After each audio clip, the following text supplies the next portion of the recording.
sempre para medir placa de smartphone, a gente vai medir com 4 volts ali. A corrente, caso sua fonte controle a corrente, sempre deixar virado para o último, porque a corrente a gente não vai controlar, a corrente quem vai fornecer é a placa.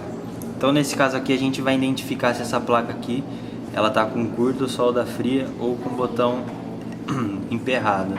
A gente vai alimentar nas pinagens, a gente vai sempre remover a bateria e alimentar positivo com o vermelho e o preto negativo. Vocês aprenderam a identificar aí a pinagem caso não tenha bateria. Então, vermelho no positivo e preto no negativo.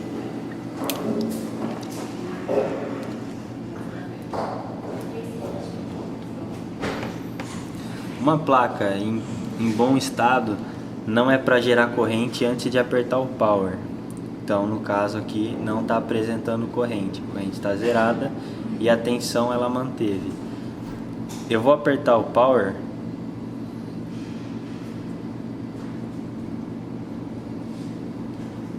e essa corrente ela travou. Toda corrente travada significa curto na placa. Aí esse curto pode ser devido à ausência de componente ou componente queimado. Então o componente às vezes deu uma deslocada, esse componente você perdeu na troca de um display, ou esse componente queimou quando o aparelho caiu na água.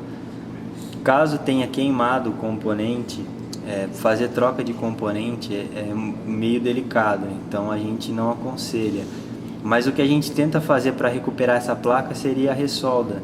Porque se o componente ele deu uma deslocada, na hora que você esquenta a placa, ele volta para o lugar. Então toda corrente que apresentar curto, a gente aconselharia uma ressolda na placa.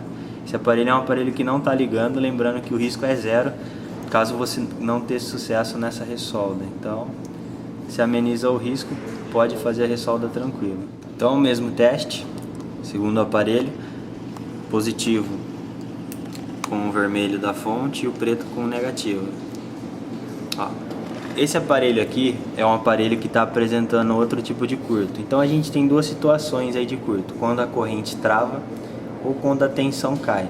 Aqui é bem nítido que a tensão caiu. A placa de um smartphone, a tensão nunca pode cair. Então a tensão caiu, a corrente também está travada, também está apresentando curto na fonte. Então mesma situação do primeiro caso aí. A gente vai tentar fazer uma ressolda para ver se esse componente ele volta para o lugar.